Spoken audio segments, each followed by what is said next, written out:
നമസ്കാരം. മലയാളി വാർത്തയിലേക്ക് സ്വാഗതം. കള്ളക്കടൽ പ്രതിഭാസത്തിന്റെ ഭാഗമായി തെക്കൻ കേരള തീരത്തും തെക്കൻ തമിഴ്നാട് തീരത്തും ഓറഞ്ച് അലർട്ട് പ്രഖ്യാപിച്ചിരിക്കെ കേരള തീരത്ത് പലയിടങ്ങളിലും കള്ളക്കടൽ പ്രതിഭാസത്തിൽ നാശനഷ്ടങ്ങളും അപകടങ്ങളും റിപ്പോർട്ട് ചെയ്യുന്നു. ആലപ്പുഴ വളഞ്ഞവഴിയിലും ആറാട്ടുപുഴയിലും കടൽക്ഷോഭം ശക്തമായി. ഒട്ടേറെ വീടുകൾ തകർച്ചാ ഭീഷണിയിലാണ്. കോടികൾ ചെലവിട്ട് സ്ഥാപിച്ച ടെട്രാപോഡുകൾ കടലെടുത്തു. ആലപ്പുഴ ബീച്ചിൽ തിരയിലാകപ്പെട്ട തമിഴ്നാട് കലിങ്ങാലി സ്വദേശി മനീഷിനെ ലൈഫ് ഗാർഡുകൾ രക്ഷിച്ചു. 2 ദിവസമായി കള്ളക്കടൽ പ്രതിഭാസം തുടരുന്ന തൃക്കന്നുപുഴയിൽ ഇന്നലെ രാത്രി വൈകിയും തിരമാലകൾ തീരദേശ റോഡിലേക്ക് ഇരച്ചുകയറി. മണൽ വീണ് അടിഞ്ഞുകൂടി റോഡ് മൂടിയിരിക്കുകയാണ്. തുടർന്ന് രാവിലെ ഇതുവഴിയുള്ള KSRTC ഗതാഗതം ഉൾപ്പെടെ തടസ്സപ്പെട്ടിരിക്കുകയാണ്. മണൽ കോരിമാറ്റി ഗതാഗതം പുനഃസ്ഥാപിക്കാനുള്ള ശ്രമത്തിലാണ് നാട്ടുകാർ.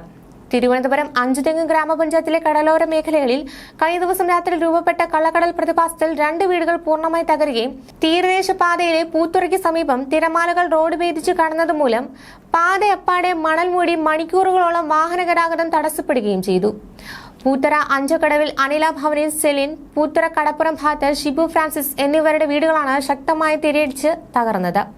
അഞ്ചുതെങ്ങ് കോട്ടയ്ക്ക് സമീപവും തെക്ക് വശം കേന്ദ്രീകരിച്ച് തെരുവോരത്തെ ഒട്ടേറെ വീടുകളിലും രാത്രിയുണ്ടായ തിരയാക്രമണത്തിൽ വെള്ളം കയറി. ഗൃഹോപകരണങ്ങൾ അടക്കം കേടുപാടുകൾ സംഭവിച്ചു. ഇവിടെ കുടുംബങ്ങൾ ഉറങ്ങിക്കിടക്കുമ്പോഴായിരുന്നു വീടുകളിലേക്ക് കടൽ വെള്ളം ഇരച്ചെത്തിയത്. തീരദേശ റോഡിൽ പൂത്തറയിൽ റോഡിലേക്ക് ശക്തമായ ജലപ്രവാഹത്തിൽ മണൽത്തിട്ടകൾ രൂപപ്പെടുകയുണ്ടായി. രാത്രി 2 മണിയോടെയാണ് തീരത്ത് കടലാക്രമണം ശക്തിപ്പെട്ടത്. പുലർച്ചെയോടെ സമീപവാസികൾ വിളിച്ചറിയിച്ചതിനെ തുടർന്ന് പോലീസ് സ്ഥലത്തെത്തി പൂത്തറ വഴിയുള്ള വാഹന ഗതാഗതം വഴിതിരിച്ചു വിടുകയായിരുന്നു.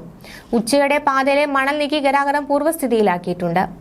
തീരത്തോട് ചേർന്നുള്ള റോഡിന്റെ ഒരു ഭാഗം ശക്തമായി തിരയടിഞ്ഞ് തകർന്ന നിലയിലാണ്. വീടുകൾ നഷ്ടമായ ഇരു കുടുംബവും ചിറയൻകീഴ് ഗ്രാമപഞ്ചായത്തിൽ മുതലപ്പൊഴി 16-ാം വാർഡിലെ സ്ഥിരതാമസക്കാരാണ്. നിലവിൽ കുടുംബങ്ങൾ സമീപ ബന്ധുവീടുകളിലാണ് അഭയം പ്രാപിച്ചിട്ടുള്ളത്. കടൽ ഭിത്തി ഇല്ലാത്തതും നേരത്തെ കടലാക്രമണത്തിൽ കടൽ ഭിത്തി പൂർണ്ണമായി തകർന്നടിഞ്ഞതുമായ തീരപ്രദേശങ്ങളാണ് കടലാക്രമണം കൂടുതലായി നാശനഷ്ടങ്ങൾ ഉണ്ടാക്കിയിട്ടുള്ളത്. റവന്യൂ വിഭാഗം സ്ഥലത്തെത്തി തീരദേശത്ത് തുടരുന്ന മത്സ്യത്തൊഴിലാളി കുടുംബങ്ങൾക്ക് മുൻകരുതൽ നിർദ്ദേശങ്ങൾ നൽകിയിട്ടുണ്ട്. നിലവിൽ കടൽ ശാന്തമാണെങ്കിലും വേലിയേറ്റ സാഹചര്യം സംജാതമായാൽ തിരയടി കൂടുതൽ ശക്തി ആർജിക്കുമെന്നാണ് ബന്ധപ്പെട്ടവർ നൽകുന്ന സൂചന. കള്ളക്കടൽ പ്രതിഭാസം മുന്നിൽ കണ്ട് തീരത്ത് ഓറഞ്ച് അലർട്ട് ഇപ്പോഴും തുടരുകയാണ്.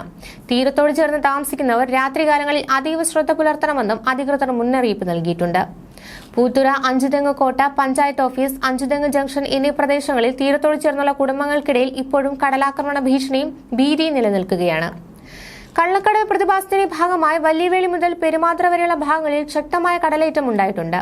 എന്നാൽ വീടുകൾക്ക് കേടുപാടില്ല. താമസക്കാരെ ഒഴിപ്പിക്കേണ്ട ആവശ്യവും ഉണ്ടായില്ല. 2 ആഴ്ച മുമ്പ് സംഭവിച്ചതുപോലെ ശനിയാഴ്ച രാത്രിയോടെ 50 മീറ്റർ മുതൽ 75 മീറ്റർ വരെ കടൽ കയറി. രാവിലെയും തുടർന്ന പ്രതിഭാസത്തിന് ഉച്ചതിരിഞ്ഞതോടെ ശമനമുണ്ടായി. ഇന്നലെ ഞായറാഴ്ച കൂടി ആയതിനാൽ പരമ്പരാഗത മത്സ്യത്തൊഴിലാളികൾ വള്ളമിറക്കിയില്ല. കടലേറ്റമുണ്ടായെങ്കിലും ഈ മേഖലയിലെ വീടുകൾക്ക് ഭീഷണിയില്ല. ന്യൂസ് ഡെസ്ക്, മലയാളി വാർത്ത.